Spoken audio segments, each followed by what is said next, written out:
ഇന്ന് നമ്മൾ ചെയ്യാൻ പോകുന്ന ഒരു നോൺ വെജിറ്റേറിയൻ റെസിപ്പിയാണ് ചെയ്യാൻ പോകുന്നത്. അത് നമ്മുടെ എല്ലാവർക്കും ഇഷ്ടമുള്ള മീൻ വിഭവമാണ് ചെയ്യാൻ പോകുന്നത്. കുറേ ദിവസമായി മീൻ കറി ചെയ്തിട്ട്.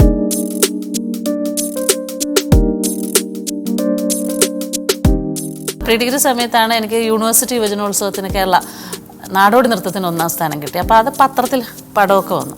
അപ്പം സാറിന് ഓർമ്മയുണ്ടായിരുന്നു. ഞാൻ മറ്റുള്ളവരുടെ കാര്യങ്ങൾ, എൻ്റെ വീട്ടിലുള്ള കുടുംബത്തിലുള്ള ആൾക്കാരുടെ ചേച്ചി ഒരിക്കലും സെൽഫിഷ് ആയിട്ട് അല്ല അല്ല ചേച്ചി അത്രയും നല്ല പോസിറ്റീവ്, നല്ല ബ്രോഡ് മൈൻഡഡ് പേഴ്സൺ. അങ്ങനെയൊന്നും അല്ല.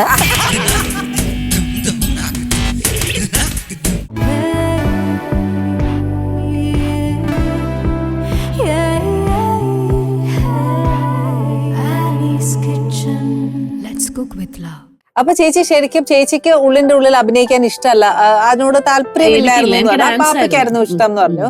അപ്പൊ ചേച്ചിയോർക്ക് ഫസ്റ്റ് ഓഫർ വന്നപ്പോ അഫ്കോഴ്സ് അച്ഛൻ ഭയങ്കര ഹാപ്പി ആയി കാണും. മിച്ചിയും വാപ്പിയും ഭയങ്കര ഇഷ്ടമായിരുന്നു. ആലപ്പുഴയിലുള്ള എല്ലാവരും, എന്റെ അയൽപക്കത്തുള്ളവരൊക്കെ, അയ്യോ സാറെന്ന് ഭയങ്കര സൂപ്പർ സ്റ്റാർ അല്ലേ. അപ്പൊ സാറിന്റെ പടത്തിലാണ് എല്ലാ ഹീറോയിൻസും വരുന്നത്.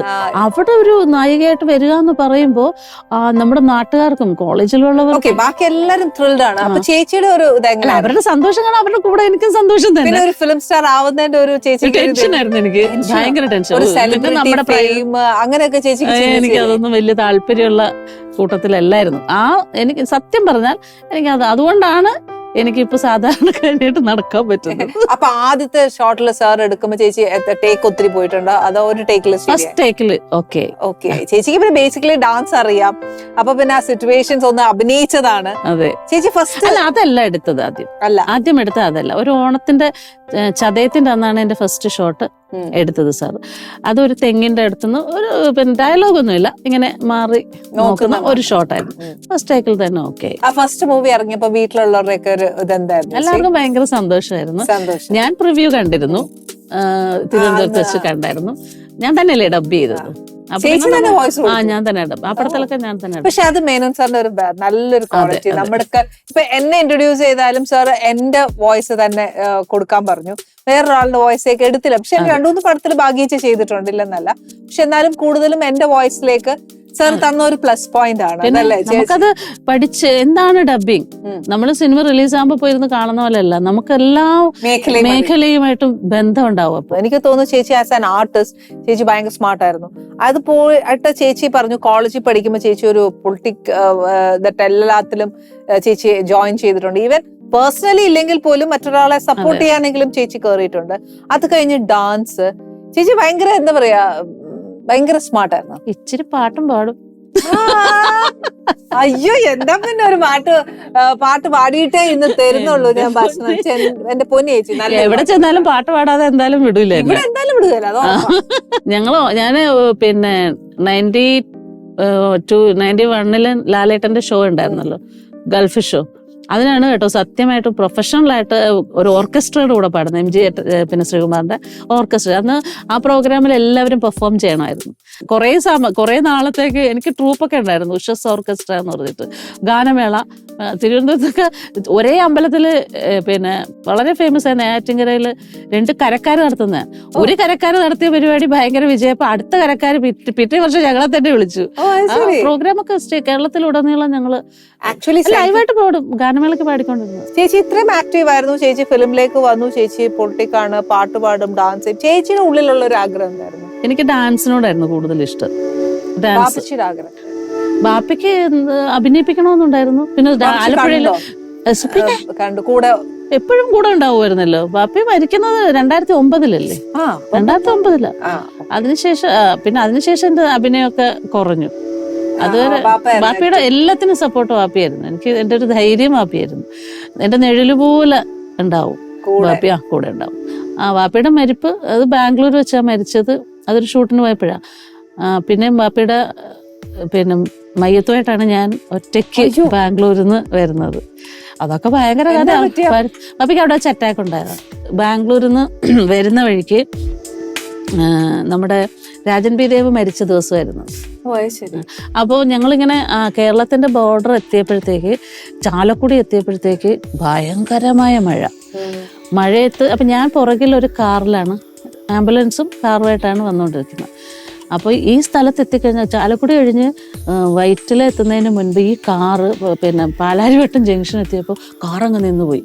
ഞങ്ങൾ വന്ന കാർ, ഈ ഡ്രൈവർക്കാണെങ്കിൽ മലയാളം ഒന്നും അറിയത്തില്ല, ബാംഗ്ലൂരിൽ നിന്ന് വന്നതല്ലേ, ആംബുലൻസ് അങ്ങ് കയറി പോവുകയും ചെയ്തു. അപ്പൊ നമ്മുടെ സീമാജി നായർ ഫോണിൽ ഞങ്ങൾ കോണ്ടാക്ട് ചെയ്യുന്നുണ്ട്. അപ്പൊ സീമാജി നായർ വൈറ്റില ജംഗ്ഷനിൽ വെയിറ്റ് ചെയ്യണം.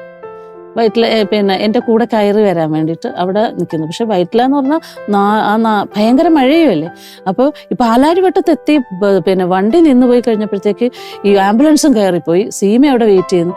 എന്ത് ചെയ്യണമെന്ന് വെച്ചാൽ ബ്ലോക്കാണ്, ബ്ലോക്കിൽ നിന്ന് അനങ്ങുന്നില്ല വണ്ടി, പെരുമഴയും. അപ്പൊ എൻ്റെ തലേ ദിവസം ഷൂട്ട് ചെയ്ത പിന്നെ മേക്കപ്പും സാരി അതേപോലെയാണ് ഞാൻ. ആശുപത്രിയിൽ നിന്ന് നേരെ വരുമല്ലേ. അപ്പോൾ പിന്നെ എൻ്റെ കൂടെയുള്ള സ്ത്രീയുണ്ട്. അപ്പൊ എൻ്റെ പെട്ടിയെടുത്ത് അവരിങ്ങനെ തലയെ പിടിച്ച് ഞാൻ ഈ കാറിൽ നിന്ന് ചാടി ഇറങ്ങിയിട്ട് ഇങ്ങനെ ഏത് വണ്ടിയിൽ കയറി വൈറ്റിലയിലെത്തും. സീമ എവിടെ ഉണ്ടല്ലോ, ആംബുലൻസും ഫ്രണ്ടിൽ പോയി. ഞാൻ ഇങ്ങനെ പരക്കമാഞ്ഞ് നോക്കിയപ്പോഴത്തേക്ക് ഒരു വണ്ടി നിർത്താതെ ഇങ്ങനെ പൊയ്ക്കൊണ്ടിരിക്കുക. ഒരു ഓട്ടോയിൽ ഒരാളുണ്ട്, അങ്ങനെ ബ്ലോക്കിൽ നിരങ്ങി ഈ ഓട്ടോ വന്ന് നിന്നു. അപ്പൊ ഞാനങ്ങ് വല്ലാതെ കരഞ്ഞിട്ട് പറഞ്ഞു, ചേട്ടാ എൻ്റെ വാപ്പി മരിച്ച്, ഞാൻ ബാംഗ്ലൂരിൽ നിന്ന് വരുവാണ്, എൻ്റെ കാറ് നിന്ന് പോയി, ആംബുലൻസ് മുമ്പിൽ പോയി, എന്നെ ഒന്ന് വൈറ്റില ജംഗ്ഷനിൽ എത്തിക്കാവോ എന്ന് ചോദിച്ചാൽ. അപ്പൊ പിന്നെ ഈ ഓട്ടോക്കാരൻ ആരാണെന്നൊന്നും എനിക്കറിയില്ല, ഇപ്പോഴും അറിയില്ല. മറ്റേ അയാൾ പറഞ്ഞു കയറിക്കോ മോളെ എന്ന് പറഞ്ഞ ആ പാസഞ്ചർ മാറിയിരുന്നു. ഞങ്ങൾ ഈ പെട്ടിയുമായിട്ട് കയറി വൈറ്റില ജംഗ്ഷനിലെത്തി. വൈറ്റില ജംഗ്ഷൻ, സീമ നീ എവിടെയാ അപ്പം ഞാൻ ഇപ്പുറത്ത് നിൽപ്പുണ്ട്, നിങ്ങൾ ജംഗ്ഷനിൽ ഇറങ്ങുക. ആ ജംഗ്ഷൻ വരെ ആ ഓട്ടോ, ഞാൻ പറഞ്ഞു ഞാൻ ഇവിടെ ഇറങ്ങാന്ന് പറഞ്ഞ് ഞങ്ങൾ ഇറങ്ങിയിട്ട് ഈ റോഡ് ബ്ലോക്കിൽ നിൽക്കുക, 4 സിഗ്നലും ബ്ലോക്കായിട്ട് നിൽക്കുക. എനിക്ക് സീമയെ കണ്ടുപിടിക്കണ്ടേ. ബെസ്റ്റ് ബേക്കേഴ്സ് എന്ന് പറയുന്ന ആ സ്ഥലത്ത് നിൽപ്പുണ്ടെന്നറിയാം, ഇത് എവിടെയാണെന്ന് എനിക്കറിയത്തില്ല. അങ്ങനെ ഞാൻ ഇറങ്ങി നിന്നിട്ട് നോക്കുമ്പോൾ വിത്ത് മേക്കപ്പിലാകുമ്പോൾ ട്രാഫിക് പോലീസുകാരും ആൾക്കാരും ഒക്കെ നോക്കുന്നു, എന്നെ അറിയുന്നതും കൂടെ അല്ലേ. അപ്പൊ ഇതെന്താ യൂഷ്യ ഇങ്ങനെ, ആർക്കും അറിയില്ല ഇതാണ് സംഭവം എന്നൊന്നും അറിയില്ല. അപ്പൊ ഞാൻ റോഡിൽ ഇറങ്ങി നിന്നിട്ട് സീമ എവിടെയാണ് ഫോണിൽ ചോദിച്ചുകൊണ്ടിരിക്കുക. സീമ എവിടെയാന്ന് നോക്കുമ്പോഴത്തേക്ക് ഫോൺ അങ്ങ് ഓഫായി. അയ്യോ, ചാർജ് പോയി, തലേ ദിവസത്തെ ചാർജ് എല്ലാം തീർന്നു ഫോണിന്റെ. കുറേ ഫോൺ വന്നുകൊണ്ടിരിക്കുകയല്ലേ. അപ്പൊ സീമയ്ക്ക് അവിടെ വന്നിട്ട് സീമ എനിക്ക് ഞാനിങ്ങനെ നോക്കുമ്പോൾ റോഡിൽ പെരുമഴയത്ത് സീമ വണ്ടിയിൽ നിന്ന് ഇറങ്ങിയിട്ട് ഇപ്പുറത്തെ സൈഡിൽ വന്ന് റോഡിന്റെ നടുക്ക് വന്ന് നിന്നിട്ട് എന്നെ ഇങ്ങനെ കാണിച്ച്, മോളെ ഇങ്ങോട്ട് വാന്ന് കാണിച്ച്. ഞാൻ കണ്ടു, പക്ഷെ എന്തോ കണ്ട് ഓടി അപ്പുറത്ത് പോയി ഓടുക. അപ്പോഴേക്ക് ആൾക്കാരൊക്കെ ഇങ്ങനെ സ്റ്റക്കായിട്ട് ഇത് എന്താ സംഭവം എന്ന് മനസ്സിലാത്ത ഒരു സ്ത്രീ എൻ്റെ പുറകെ പെട്ടിയും പിടിച്ച് ഞാൻ ഓടുക. അങ്ങനെ ഓടി സീമയുടെ കാറിൽ കയറി. അങ്ങനെ ഞങ്ങൾ പിന്നെ അപ്പൊ ഈ ആംബുലൻസ് എവിടെ എത്തിയെന്ന് അറിയത്തില്ല. ആംബുലൻസ് ഡ്രൈവറുടെ എൻ്റെ ഫോണിൽ വിളിച്ച അയാൾക്ക് കിട്ടത്തുമില്ല, എൻ്റെ നമ്പറല്ലേ ഉള്ളൂ. പിന്നെ പക്ഷെ അയാള് ആ വൈറ്റ് ഫോർട്ട് ഹോട്ടലിന്റെ അവിടെ പതിയെ നിർത്തിയിട്ടുണ്ടായിരുന്നു. ഞങ്ങൾ വെച്ച് വണ്ടി നോക്കി, ആംബുലൻസ് നോക്കി പോയി, പുള്ളിയെ പിടിച്ചു. പിന്നെയാണ് അതൊരു വലിയ ചേച്ചിക്ക് പറ്റൂ. എന്റെ അമ്മേ, എനിക്ക് ചിന്തിക്കാൻ പോലും വയ്യ. ഇപ്പോഴും എനിക്ക് ആ ആംബുലൻസില് പിന്നെ ഇപ്പോഴും എനിക്ക് മറ്റേ പിന്നെ നമുക്ക് ഈ ധൈര്യമൊക്കെ എവിടുന്നാ വരുന്നതെന്നൊന്നും നമുക്കൊന്നും അറിയത്തില്ല അല്ലെ. നമ്മൾ അങ്ങ് ഒരു ഫുൾ ഔട്ടായി കിടക്കുന്ന സമയത്ത് എങ്ങനെ നമ്മളെ തള്ളിക്കൊണ്ട് പോകുന്നു ഇതൊന്നും നമുക്ക് ഒരു ഐഡിയയും കിട്ടാത്ത ഒരു പ്രതിസന്ധി. പിന്നെ ഉമ്മച്ചി മരിച്ചപ്പോഴും വാപ്പി മരിച്ചപ്പോഴും എന്റെ ഗ്രാൻഡ് മദർ മരിക്കുമ്പോഴും ഒക്കെ ഞാൻ തന്നെയായിരുന്നു അടുത്തുണ്ടായിരുന്നു. അപ്പൊ ചേച്ചിയുടെ ബ്രദേഴ്സ് ഉണ്ടാവും. ആ സമയത്ത് അവരുണ്ടാവണമെന്നില്ലല്ലോ. ഞാനും പിന്നെ എൻ്റെ കൂടെ ഉമ്മച്ചി വാപ്പി മരിക്കുമ്പോ ഞാൻ മാത്രമേ ഉള്ളൂ. ബാംഗ്ലൂരല്ലേ. പിന്നെ ആക്ട്രസ് സീന. ചേച്ചി അന്നേരം ഏത് ഫിലിം, മലയാളം മൂവിയാണോ? മലയാളം. അല്ല, ഞാൻ ശരിക്കും നോക്കുമ്പോ ചേച്ചിയുടെ ലൈഫിലേക്ക് ചേച്ചിക്ക് ഒരുപാട് ലൈഫ് ജേർണിയിൽ ഒരുപാട് സ്ട്രഗിൾസ് ആണ് കൂടുതൽ, ഏറ്റവും കൂടുതൽ ഫേസ് ചെയ്തതും അല്ലെ. ചേച്ചി ഇതെങ്ങനെ ഓവർകം ചെയ്യുന്നു? ശരിക്കും നമ്മളൊരു പെൺകുട്ടിയാണ്, ആ സമയത്ത് ചേച്ചിക്ക് വലിയ പ്രായമൊന്നുമില്ല, ചേച്ചിയും ഒരു പെൺകുട്ടി തന്നെയാണ്. എങ്ങനെയാണ് ഇത്രയും വലിയ സിറ്റുവേഷൻസ് ഒക്കെ ഫേസ് ചെയ്യാനുള്ള ധൈര്യം? ദൈവമേ, ഈശ്വരൻ തന്നതായിരിക്കും, ദൈവം അനുഗ്രഹിക്കട്ടെ. അതാണ് ദൈവം എന്തോ ഒരു പിന്നെ ധൈര്യം തന്നു നമുക്ക്. അതല്ലാതെ ജീവിക്കുന്നത് മുമ്പോട്ട് പോകണ്ടേ. അല്ലെ പിന്നെ നമ്മൾ വല്ല ആത്മഹത്യയിലൊക്കെ അത് ഞങ്ങൾക്ക് പറ്റത്തില്ല, പാടില്ല. പല സിറ്റുവേഷനിലും അങ്ങനെയൊക്കെ നമുക്ക് ഉണ്ടായിട്ടുണ്ട്. ഇനി ജീവിക്കണ്ടെന്നൊക്കെ തോന്നും. പക്ഷെ നമ്മൾ അവിടെയൊക്കെ ധൈര്യപൂർവ്വം. അപ്പൊ എന്നെ ഡിപ്പെൻഡ് ചെയ്ത് എൻ്റെ ഉമ്മച്ചിയുണ്ട്, ബ്രദേഴ്സ് ഉണ്ട്, ഫാമിലി ഫുള്ള് എൻ്റെ പിന്നെ സപ്പോർട്ടാണ്. പിന്നീട് അവർ നല്ല പൊസിഷനിലായി ബ്രദേഴ്സൊക്കെ. പക്ഷെ എങ്കിലും എൻ്റെ ഉമ്മച്ചി വാപ്പി മരിക്കുമ്പോ എനിക്ക് എൻ്റെ ഉമ്മച്ചിയുടെ കാര്യമാണ് ചിന്ത വന്നത്. അമ്മ എന്ത് ചെയ്യും? അപ്പൊ പിന്നെ ഉമ്മച്ചിക്ക് വേണ്ടി ജീവിക്കണ്ടേ. പിന്നെ തീർച്ചയായും അപ്പൊ നമ്മളത് അപ്പൊ ശരിക്കും പറഞ്ഞാൽ ചേച്ചി ഹോൾ ഫാമിലിയുടെ റെസ്പോൺസിബിലിറ്റീസ് ഇപ്പോഴും ഇപ്പൊ ഉമ്മച്ചി മരിച്ചിട്ട് ഇപ്പൊ 3 വർഷം കഴിഞ്ഞു. പക്ഷെ എൻ്റെ ബ്രദറിന് ഇപ്പൊ സുഖമില്ലാതിരിക്കുകയാണ്. അപ്പൊ അവന്റെ കാര്യങ്ങൾക്കൊക്കെ ഞാൻ തന്നെ പോകേണ്ട അവസ്ഥയാണ്. 3 മക്കളെ എൻ്റെ മക്കളായിട്ട്, എനിക്ക് മക്കളില്ലല്ലോ. അപ്പോൾ എന്റെ മക്കളായിട്ടാണ് ഞാൻ അവര് ചെറുതിലേ മുതൽ വളർത്തിയത്. ചേച്ചി ശരിക്കും പറഞ്ഞാൽ ചേച്ചി ഭയങ്കര ബിസി ആയിരുന്നു. അപ്പൊ ബിസി ആയിരുന്ന സമയത്താണ് ചേച്ചിയുടെ കല്യാണം കഴിഞ്ഞത്. അപ്പൊ ശരിക്കും ഒരു നായിക, ഒരു ഭയങ്കര ഒരു സെലിബ്രിറ്റി, ഫെയിം, ഇതെല്ലാം നിന്നിട്ട് ചേച്ചി ഒരു പെട്ടെന്ന് ഒരു ഫാമിലിയിലേക്ക് ഒരു റെസ്പോൺസിബിലിറ്റി ആയിട്ട് കയറുകയല്ലേ. അതിന്റെ ഒരു ചേഞ്ച് എങ്ങനെയായിരുന്നു? കല്യാണം കഴിച്ചതാണോ? കല്യാണം വാപ്പി മരിക്കുന്നതിന് മുന്നേ ഫിക്സ് ചെയ്ത് വെച്ച കല്യാണമാണിത്. ഒരു 7 വർഷം മുമ്പ്. എന്റെ സഹോദരന്മാരുടെ കൂട്ടുകാരൻ തന്നെയാണ്. നമ്മുടെ വീടുമായിട്ട് ബന്ധമുണ്ട്, എപ്പോഴും വരികയൊക്കെ ചെയ്യുമായിരുന്നു മുൻപേ. കല്യാണം ഫിക്സ് ചെയ്ത് പിന്നെ ഞാൻ അതിൽ നിന്ന് പിന്മാറി. ചേച്ചി വേണ്ട, എനിക്ക് സമയമായപ്പോഴത്തേക്ക് എനിക്ക് വേണ്ട, കല്യാണം വേണ്ട. പിന്നെ അത് മാത്രമല്ല, പിന്നെ നമ്മുടെ ഏറ്റവും അടുത്ത സുഹൃത്തുക്കളെന്ന് വിചാരിക്കുന്ന 1-2 ആൾക്കാർ എൻ്റെ അടുത്ത് ഈ കല്യാണം കഴിക്കരുത് എന്നുള്ള പുള്ളിയെ കുറിച്ച് കുറച്ച് കുറ്റമൊക്കെ പറഞ്ഞു. അപ്പൊ ഞാൻ പിന്നെയും പേടിയായി, എനിക്ക് ഇനി വീണ്ടും പ്രശ്നമാവോ. അപ്പൊ ഞാൻ പറഞ്ഞു എനിക്ക് വേണ്ട, കല്യാണം വേണ്ടെന്ന് പറഞ്ഞു ഞാൻ പിന്മാറി. പക്ഷെ പുള്ളി എപ്പോഴും ആലപ്പുഴ വരികയും എല്ലാരെയും കോണ്ടാക്ട് ചെയ്ത് എൻ്റെ വിശേഷങ്ങളൊക്കെ അറിഞ്ഞിട്ട് പോകും. ബാപ്പി മരിച്ച സമയത്തും ഒക്കെ വന്ന് അവര് വീട്ടുകാരും ഒക്കെ എന്നെ മാത്രമേ പുള്ളിയുടെ വീട്ടിലെ എല്ലാ ഉത്തരവാദിത്വങ്ങളും സഹോദരിമാരുടെ ഒക്കെ കല്യാണം കഴിപ്പിച്ചു. അങ്ങനെ നിൽക്കുമ്പോ എന്നെ മാത്രമേ കല്യാണം കഴിക്കുമെന്ന് പറഞ്ഞ് നിൽക്കുന്ന ഒരാളാണ്. ഭയങ്കര ഇഷ്ടമായിരുന്നു. അപ്പോൾ വീട്ടിലെല്ലാവർക്കും, ബാപ്പയ്ക്കും ഭയങ്കര ഇഷ്ടമായിരുന്നു. മരിക്കുന്നതിന്റെ തലേ ദിവസവും കൂടെ എന്നോട് പറഞ്ഞത് നാസിനെ കുറിച്ചാണ്. കല്യാണം കഴിക്കണം, നാസിനെ കല്യാണം കഴിക്കണം, അവനും കാത്തിരിക്കയല്ലേ, എന്തൊക്കെ പറയുമായിരുന്നു. അപ്പൊ മരിച്ചു കഴിഞ്ഞപ്പോഴത്തേക്ക് ഞാൻ അന്ന് വാക്ക് കൊടുത്തു പാപ്പയ്ക്ക്, ഞാൻ കല്യാണം കഴിക്കാൻ പാപ്പി സിഗരറ്റ് വലി നിർത്താൻ പറഞ്ഞു. ഈ ആജിയോപ്ലാസ്റ്റി പാപ്പി സിഗരറ്റ് വലി നിർത്തിയാൽ ഞാൻ കല്യാണം കഴിക്കാന്ന് പറഞ്ഞു. അപ്പൊ പറഞ്ഞു, നിനക്ക് വേണ്ടി കാത്തിരിക്കുന്ന നാസനെ, അവൻ ഇത്ര നാളായിട്ട് നല്ലവനല്ലേ, അല്ല പിന്നെ എനിക്ക് ഭയങ്കര ഇഷ്ടമാണ് എന്നൊക്കെ പറഞ്ഞപ്പോ ഞാൻ പറഞ്ഞു, നോക്കാം പാപ്പി, നാസനെ കല്യാണം കഴിക്കാന്നൊന്നും ഞാൻ ഉറപ്പ് കൊടുത്തില്ല, കല്യാണം കഴിക്കാൻ എന്നിങ്ങനെ രാത്രി തമാശ പോലെ കേട്ടോ ഇതൊക്കെ സംസാരിക്കുന്നത്. നമ്മള് ഫുഡ് കഴിക്കുന്ന സമയത്തും ഒക്കെ പറഞ്ഞതാണ്. ഇപ്പൊ ലാസ്റ്റ് ഫുഡ് കഴിച്ചിട്ട് പകുതി എനിക്ക് തന്നു, എനിക്ക് മതി മോളെ നീ കഴിച്ചു. അന്ന് വൈകുന്നേരം പാപ്പി മരിക്കുക. അപ്പൊ പിന്നെ പെട്ടെന്ന് ഇങ്ങനെ ഒരു പോകുമ്പോഴത്തേക്ക് നമ്മൾ തളർന്നു പോകും. അതൊക്കെ പറഞ്ഞ പിന്നെ ഞാൻ ഇവിടെ നിന്ന് കരച്ചിലൊക്കെ ആയിട്ട് പോകേണ്ടി വരും. വേണ്ട ചേച്ചി, കരയണ്ട, ഇവിടെ വന്നാൽ ചേച്ചി സന്തോഷമായിട്ട് പോയാൽ മതി. അതെ, അതിനോട് ചേച്ചി ഒരു കാര്യം ചെയ്യാം, അതൊക്കെ ഒന്ന് മറക്കാൻ വേണ്ടി ചേച്ചി ഒരു പാട്ട് പാടിത്താ. എനിക്ക് ഒരുപാട് പാട്ട് ഇഷ്ടമാണ്, പഴയ പാട്ടുകളാണ് കൂടുതൽ ഇഷ്ടം. എങ്കിലും ചുമ്മാ ഒരു പാട്ട് പാടാം അല്ലേ? ചുമ്മാ നല്ല പാട്ട്. ஒவ்வொரு பூக்களுமே சொல்கிறதே வாழ்வென்றால் போராடும் போர்க்களமே, ஒவ்வொரு விடியலுமே சொல்கிறதே இரவானால் பகலொன்று வந்திடுவே, நம்பிக்கை எந்தது வேண்டும் நம் வாழ்வில், ലക്ഷ്യം നിശ്ചയം വെല്ലും ഒരു നാളിൽ, മനമേ എൻ മനമേ നീ മാറിവിട്. അതാ നല്ല അർത്ഥമുള്ള പാട്ടല്ലേ, എനിക്ക് ഭയങ്കര ഇഷ്ടമുള്ള. ചേച്ചി അഭിനയിക്കുന്ന സമയത്തൊക്കെ പ്ലേ ബാക്ക് പാടിയിട്ടില്ലേ? ഇല്ല, ഞാൻ പാടിയിട്ടില്ല. പക്ഷെ ഓഡിയോ കാസറ്റ്, അന്ന് കാസറ്റാണ്. പിന്നെ ഹദിയ എന്ന് പറഞ്ഞിട്ട് ഞാനും വേണുഗോപാലും കൂടെ പാടി. അത് വേണുഗോപാലിന് വേണ്ടിയിട്ട് ചെയ്ത പാട്ടാ. വേണുവിന് സംസ്കൃത വേണു പറഞ്ഞു, ഞങ്ങള് ഗൾഫ് ട്രിപ്പ് പോയപ്പോ വേണു പറഞ്ഞു സംസ്കൃത പമകരി പോലെ ഒരു പാട്ട് എനിക്ക് വേണം. അത് ആ ഫാസ്റ്റ് ആയിട്ടുള്ള പാട്ട് വേണു പാടിയിട്ടില്ലായിരുന്നു. ആദ്യമായിട്ട് ഞങ്ങളുടെ മാപ്പിളപ്പാട്ട് പാടിച്ചു. ബിണ്ട് നബി റസൂൽ മഹമൂദ് തൊഴരിലെ നമുക്ക് ഉണ്ടത് ശങ്കുളവാൽ മികവാന പുങ്കതല ബഹസ്തിൽ. അങ്ങനെ എന്റെ വാപ്പി തന്നെയാണ് പാപ്പി. പിന്നെ മ്യൂസിക് എഴുതുന്ന പാപ്പിയാണ്. പാപ്പി തബലിസ്റ്റ് ആയിരുന്നു. സാംബശിവന്റെ ഓച്ചിറ രാമേന്ദ്രന്റെ ഒക്കെ കൂടെ റംല ബീഗം നന്നായി പാടുകയും ചെയ്യും പാപ്പി. അത് ശരി, ഒരു കലാകുടുംബമാണ്. അപ്പൊ എന്റെ ബ്രദേഴ്സും അതെ, അവര് നല്ല മിമിക്രി ആർട്ടിസ്റ്റുകളായിരുന്നു. ഡ്രാമയിലൊക്കെ ഫിലിമിലൊന്നും അവർ രണ്ടുപേരും ഫിലിം ഫീൽഡല്ല. ഒരാള് അസോസിയേറ്റ് ഡയറക്ടറാണ്, പിന്നെ മൂത്തവൻ പ്രൊഡ്യൂസറാ.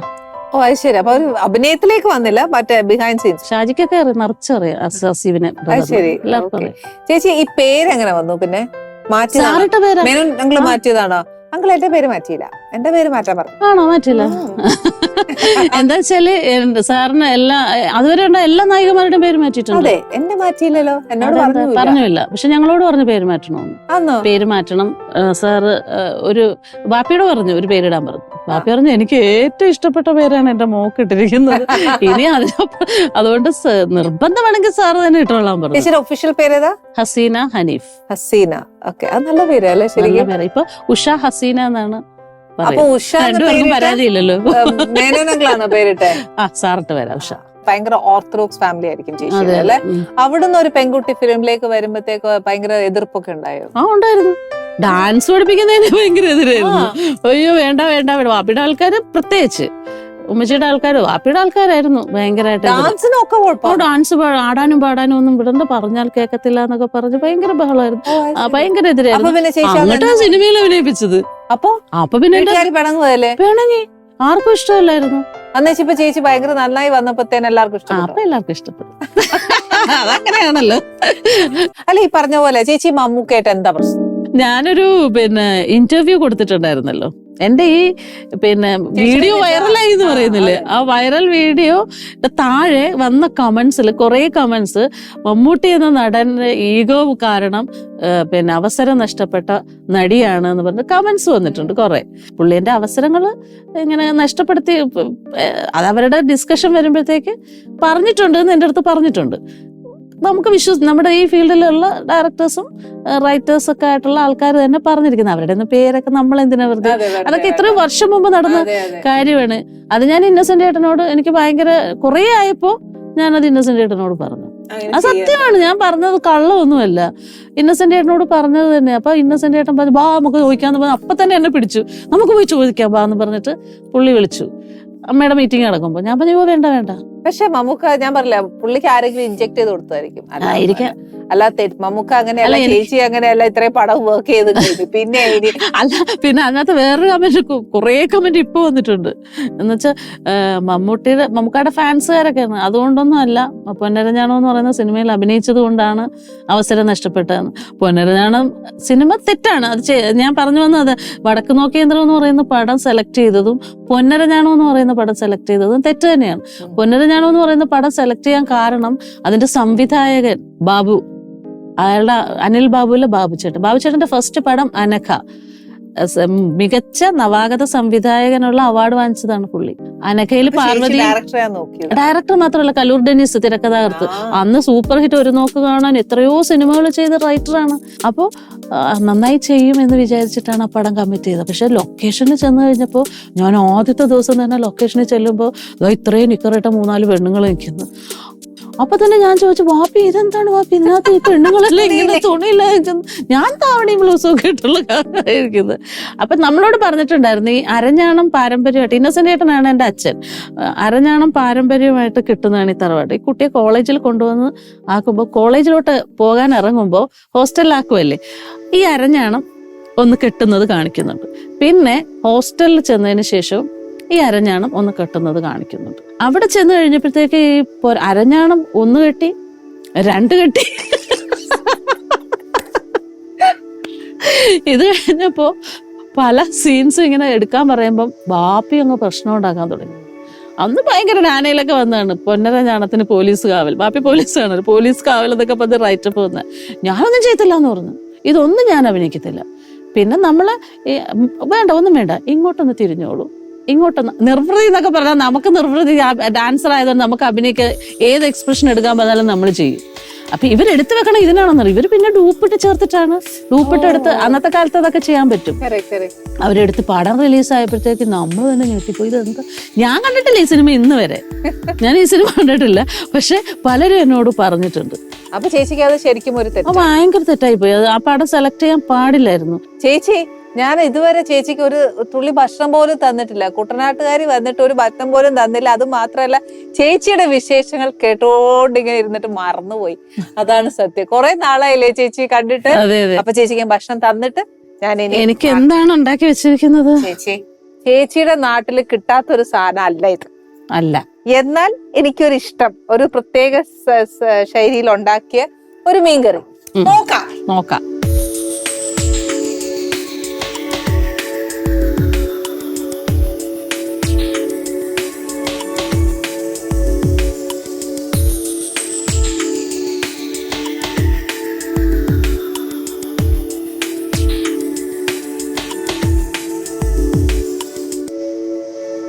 ഗ്രേവി കൂട്ടി കഴിച്ചു നോക്കാം ചേച്ചി. കൊടംപുളിയാണോ വളം? കൊടംപുളി. നോക്കട്ടെ ഞാനിന്ന് മീനും കൂടെ കഴിച്ചു നോക്കട്ടെ. അടിപൊളിയായിട്ടുണ്ട്. ദൈവമേ, താങ്ക് യു. അടിപൊളിയായിട്ടുണ്ട്. ഇത്രയും നല്ലൊരു സർട്ടിഫിക്കറ്റ് തന്നാ പിന്നെ എനിക്ക് ടെൻഷനേ ഇല്ല. Thank you. ഒരു പ്രത്യേക ടേസ്റ്റ് ഉണ്ട് ഈ ഗ്രേവിക്ക്. പ്രത്യേക ടേസ്റ്റ്. എനിവേ ചേച്ചി, താങ്ക് യു വെരി മച്ച്. ഒരുപാട് സന്തോഷം. ഇനി കുറേ നാളിന് ശേഷം ഞാൻ എത്ര 30 വർഷത്തോളമായി നമ്മൾ കണ്ടിട്ട്. അപ്പൊ എന്നെ വിളിച്ചപ്പോ തന്നെ ഞാൻ പറഞ്ഞതാ, എന്തായാലും ഞാൻ വരും, ഉറപ്പായിട്ടും. ഞാൻ കാണാറുണ്ട് ഈ പ്രോഗ്രാം, ഞാൻ കാണാറുണ്ട്. ഞാനും ചേച്ചിയും തമ്മിലുള്ള വിശേഷം ഇതുവരെ പറഞ്ഞു തീർന്നില്ല. അത് ഞങ്ങള് ക്യാമറ എന്താ പറയാ ഷൂട്ട് കഴിഞ്ഞിട്ട് കുറച്ചു നേരം വർത്താനം പറഞ്ഞിട്ട് ഞാൻ ചേച്ചിയെ വിടുന്നുള്ളൂ. എന്തായാലും ചേച്ചിയുടെ പുതിയ പുതിയ വിശേഷങ്ങളുമായിട്ട് നമുക്ക് വേറൊരു എപ്പിസോഡിൽ ചേച്ചിയുടെ എന്താ പറയാ രാഷ്ട്രീയവും ആലപ്പുഴ മീൻകറിയും ഒക്കെ ആയിട്ട് ചേച്ചി രണ്ടാമതൊരു വരവൂടി വരും. അപ്പൊ നമുക്ക് കുറച്ചുകൂടെ കൂടുതൽ വിശേഷങ്ങൾ അറിയാം. ഇപ്പം നമുക്ക് ടൈം ലിമിറ്റ് കൊണ്ട് കുറച്ച് വിശേഷങ്ങൾ. പക്ഷെ അടുത്ത എപ്പിസോഡിൽ പുതിയ അതിഥികളുമായിട്ട് നമുക്ക് വീണ്ടും കാണാം. Good bye.